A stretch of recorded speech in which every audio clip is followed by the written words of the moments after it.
આના કઈ રીત છે? અને કચરો બધું અને ગંદકી વાળું છોકરા માંદા પડે છે. આ સંડાસ બાથરૂમના બધા ઘોડા ખુલ્લા રહી ગયા છે. તમે આ પાછળની જે કરો છો ભૂંગળાથી પહેલા આ કરો છે ખુલ્લા છે. આ ગંદકી વાળા કે છોકરાઓને ઉલટી ઝાડા તાવ આવે છે. મચ્છર હુવા નથી દેતા રાત આખી માં હુવા નથી દેતા. મચ્છર ગંદકી વાળું વાસ આવે કેવી.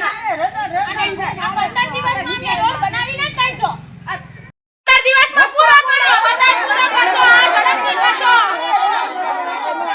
મારું નામ સોનલબેન રાહુલભાઈ સુરેજા છે. હું શાંતેશ્વરમાં રહું છું અને શાંતેશ્વરમાં આ બધું તકલીફ છે અને રોડ બનતો નથી. કેટલો ટાઈમ થયું? 1.5-2 મહિના ઉપર થઈ ગયા છે. આ રોડ ગંદકી વાળું થઈ ગયું. ગટરના ભૂંગરા અમે હાથે કર્યા, અમારા પૈસાથી ખર્ચીને કર્યા, છતાંય આ ગટરના ભૂંગરા કોઈ કરતા નથી અને જીસીબી વાળા આવીને તોડીને જાય છે.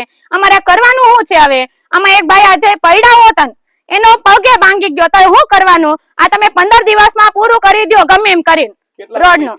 આ 1.5 થી 2 મહિના ઉપર થઈ ગયા છે. થઈ ગયું આજે લોકો ભેગા થયા અને રોડ રસ્તા અમે પછી 15 દિવસની અંદર નહીં થાય તો અમે હાવ બંધ કરી દઈશું રોડ બધું.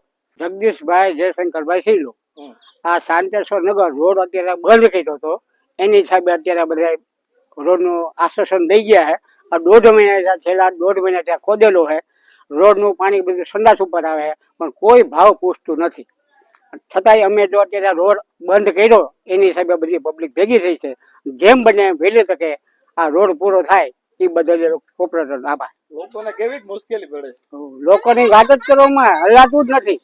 રોડ ઉપર હલાતું જ નથી. આજ સવારે જ એક ભાઈ પડી ગયા અને આખા નરક ભરાઈ ગયા. એ ભાઈ હાજર નથી, નકર તેની આગળ તેડતો આવે.